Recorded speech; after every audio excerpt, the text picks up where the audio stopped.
Olá, meus amores, tudo bem? Bom, para a gente falar, antes de começarmos o vídeo de hoje, eu reuni nesse vídeo vários tópicos do último bimestre que nós estudamos e que são interligados, tá? Então, nós vamos relembrar a tabela periódica e a partir da tabela eu vou relembrar alguns conceitos com vocês para que a gente faça uma fixação do que foi ensinado até agora. Eu vou deixar de fora, na aula de hoje, a distribuição eletrônica por Linus Pauling. Eu não vou falar disso hoje, tá? Para fazermos sobre a distribuição, nós vamos ter uma aula específica sobre distribuição de Linus Pauling, ok? Então, para a gente começar, eu coloquei aqui para a gente a tabela periódica. Nós já estudamos, tá? Nada do que eu vou falar aqui é novidade. E esse vídeo, ele não tem conceitos, é mais explicativo, porque na verdade é mais para relembrarmos, tá? Então, se estiverem com a tabela na mão, é melhor, como eu já orientei anteriormente. Mas, se não, dá para a gente acompanhar por aqui. Bom, para começar, o que a tabela periódica é? A reunião de todos os elementos químicos que existem, tanto os naturais quanto os artificiais. E eles são dispostos em ordem crescente, de acordo com o seu número atômico. Então, até aí, nenhuma novidade. Quer dizer, esse vídeo não vai ter novidade nenhuma, tá? Então, a tabela periódica atual tem 118 elementos e eu começo no elemento 1, número atômico 1, hidrogênio, e vou até o meu último elemento, que é o elemento 118. Na minha tabela não tem o nome aí, mas algumas tabelas já possuem, tá? Porque ele é um elemento novo e a minha tabela não é a mais atual. Mas não tem problema. No livro de vocês tem a tabela atual e aí vocês conseguem observar lá o nome do elemento 118, ok? Bom, o elemento 118, lá no livro de vocês, módulo 2, página 291, ele tem lá o 118, a sigla é OG e o nome é oganessônio, se eu enxerguei bem, tá, pessoal? Se eu tiver falado errado, se eu não tiver enxergado mal, eu li errado, tá? Mas a sigla tá correta, é OG. Mas vocês têm a tabela atual no livro de vocês e lá tem o nome do elemento 118, ok? Então, pessoal, é só para que nós para continuar, né? É só para que a gente entenda que ele é disposto em ordem crescente de número atômico. Ponto. A tabela, ela vai ter algumas legendas e essas legendas vão nos informar situações, propriedades, características destes elementos, tá? Então, a gente vai ver aqui algumas legendas. Essa legenda, a primeira aqui no canto do slide, que está escrito legenda mesmo, é a legenda da minha tabela, tá? Mas toda a tabela vem um quadrinho com o nome do elemento químico, e aí ele tem ou o símbolo e já vem indicando, e aí ele indica número atômico, o símbolo do elemento, o nome por extenso do elemento.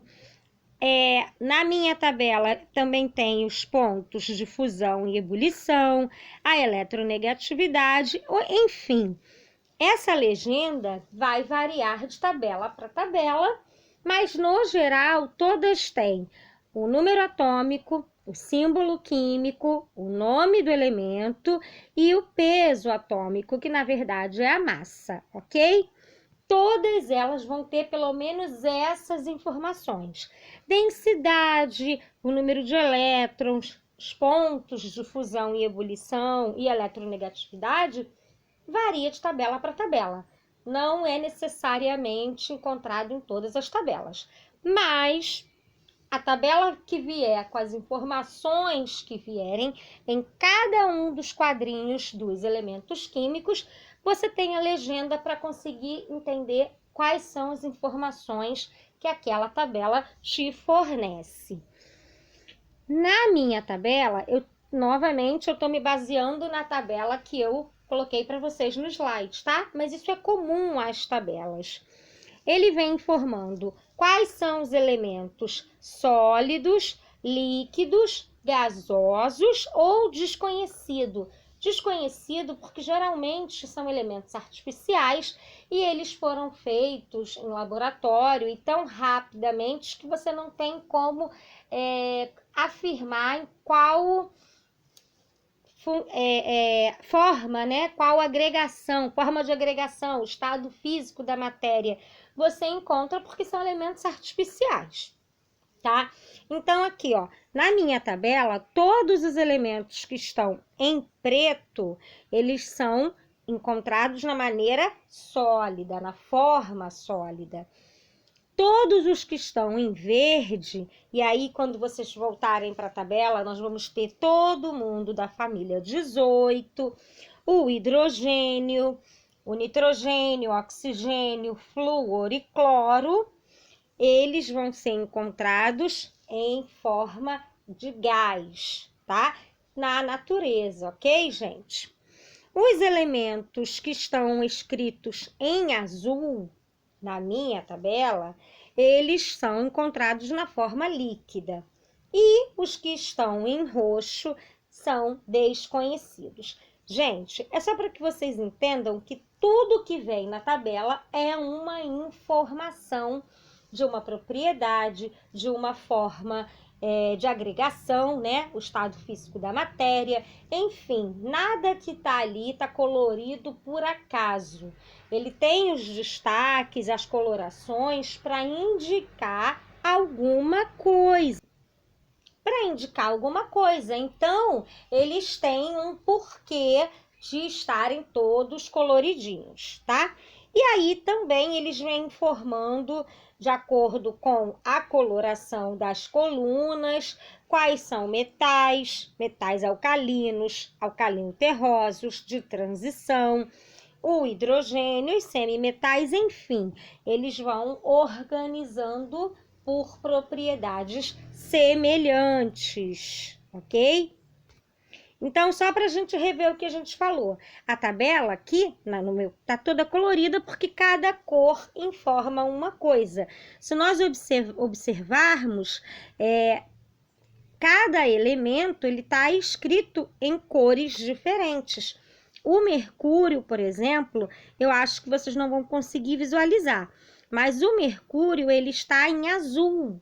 Por quê? Porque ele é um metal líquido, tá? Então, ele não é em preto como os outros. Talvez na foto não tenha ficado nítido, mas ele tem uma cor diferenciada nesta tabela porque ele tem uma forma diferente, ele tem uma fase de agregação diferente, tá?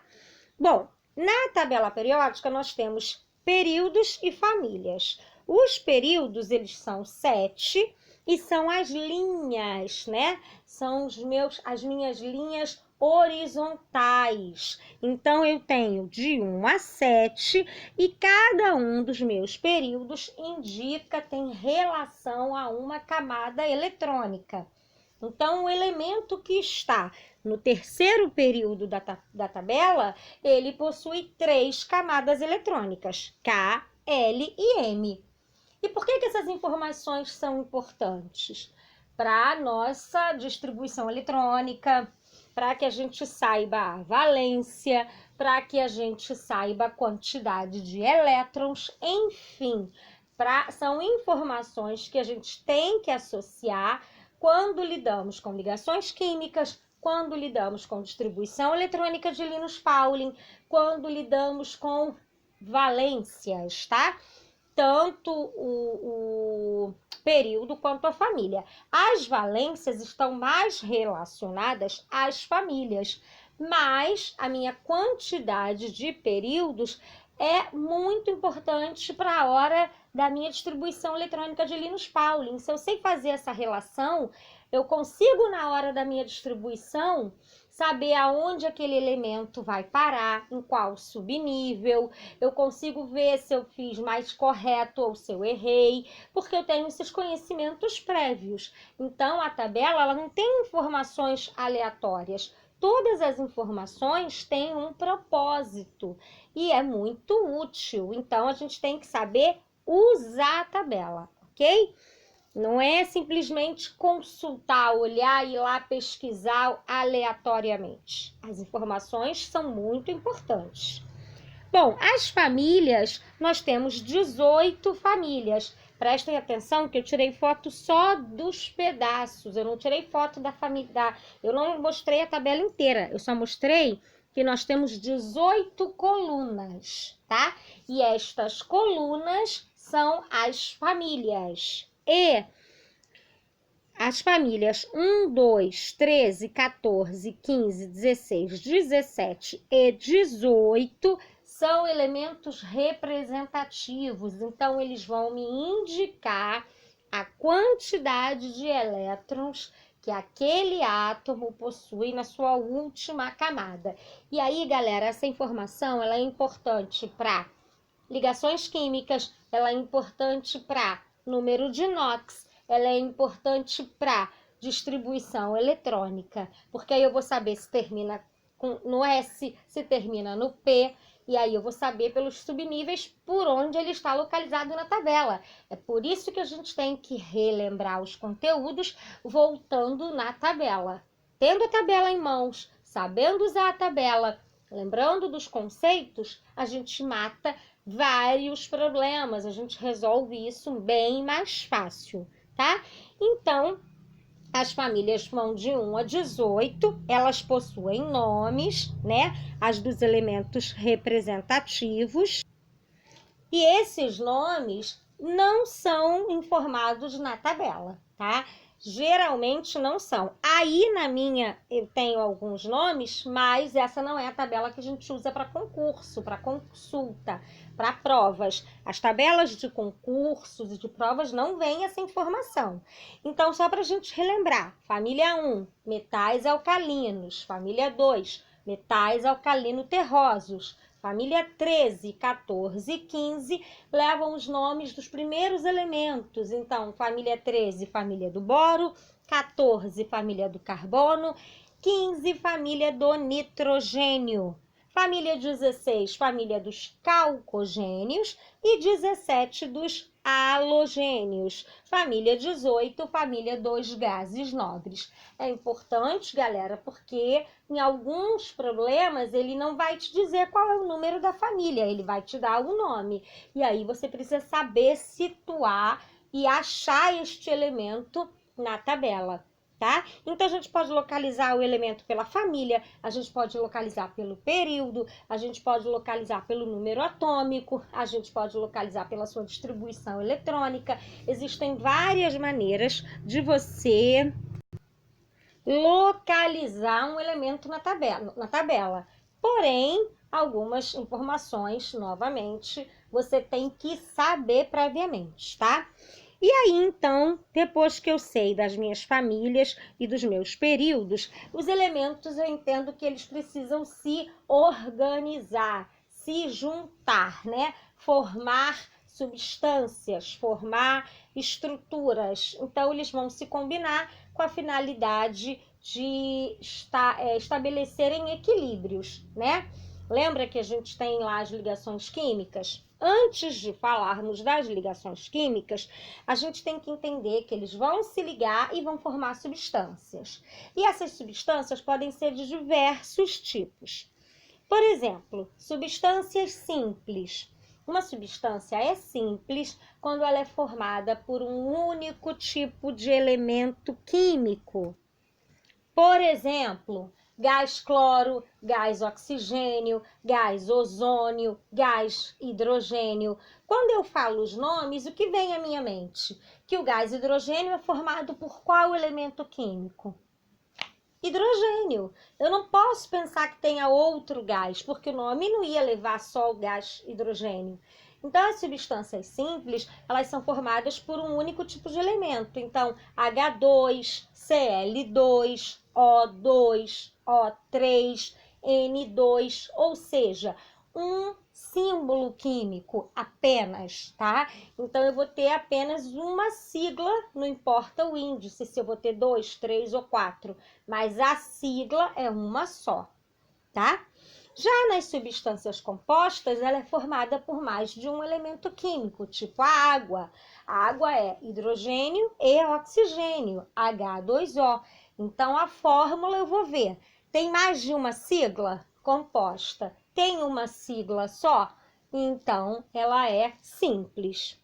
E as compostas, porque se juntaram, elas se combinaram através de ligações, que nós temos 3 tipos de ligações: iônicas, covalentes e metálicas, certo? Na substância iônica, essa fórmula, essa substância, esses elementos, eles vão se juntar pelo menos com uma ligação iônica. Eles podem ter na mesma substância ligação molecular, ligação covalente? Pode, mas tem que ter pelo menos uma iônica. Não precisa ser apenas iônica, mas pelo menos uma. Já nas substâncias covalentes ou moleculares, elas têm que ser formadas por apenas ligações covalentes. Não pode ter ligação iônica. E as substâncias metálicas vão ser aquelas formadas também apenas por ligações metálicas. E aí, para a gente lembrar as ligações, galera, vamos lá. Ligação iônica é uma ligação onde há diferença de eletronegatividade, aonde alguém obrigatoriamente perde e alguém obrigatoriamente ganha. Então, eu tenho um muito positivo com um muito negativo. Eles se juntam, um quer perder, o outro quer ganhar. Ok, tá perfeito. E aí eu tenho uma ligação iônica, eu formo compostos iônicos, eu não formo uma molécula, eu tenho ali uma diferença de eletronegatividades e no final das contas eu tenho 2 íons que ficam próximos justamente por causa desta diferença de eletronegatividade. Já nas ligações covalentes, as ligações covalentes acontecem entre elementos que precisam ganhar. Todo mundo precisa ganhar. E aí, se todo mundo precisa ganhar, eu não posso doar, eu posso dividir. Então, na ligação covalente, não há perda, há um compartilhamento de pares de elétrons, tá? Se for na covalente simples, é um de cada elemento. Se for na covalente dativa, depois que um elemento estiver estável, equilibrado, né, já chegou ao número máximo que ele precisava, ele ainda tem pares disponíveis, ele empresta um par para o outro elemento que precise de um par. Não tem compartilhamento um com um, é emprestado um par de um para o outro elemento. Gente, isso a gente já viu, eu só estou relembrando, tá? Só estou retornando porque eu falei com vocês que as nossas aulas seriam agora de fixação e nós faríamos vários exercícios em cima dessas fixações. Então, eu estou dando uma geral nessa aula e depois eu venho em ligações, em distribuição eletrônica, só para que nós consigamos resolver os exercícios futuramente, ok? É só relembrar. Se vocês tiverem dúvidas nos conceitos, precisarem rever essas ligações em slides, eu recomendo que vocês busquem os vídeos que vocês já têm dessas aulas. Eu não vou fazer vídeos repetidos de coisas que a gente já viu, porque vocês têm acesso a esses vídeos, a esse material. Então, busquem os materiais, revejam se acharem necessário, ok? Bom, e nas ligações, nas substâncias metálicas, então eu vou ter ligações entre metais. Eu vou ter uma liga de metais, ou ferro com ferro, prata com prata, enfim, eu vou ter uma ligação exclusivamente metálica. Gente, a princípio, são esses tópicos que eu estou relembrando com vocês. Falando aqui de novo que a parte de distribuição e ligação propriamente dito, eu vou fazer com vocês separadamente, tá? É só para a gente retomar o conteúdo e a partir daí fixar um pouco. Se tiver ficado alguma dúvida, a gente se encontra na próxima aula para tirar todas as dúvidas que ficaram. Então, leiam, revejam os vídeos, façam o exercício do aplicativo, para que a gente possa resolver e sanar todas as dúvidas que ainda ficarem, tá? Um beijo, até a próxima semana.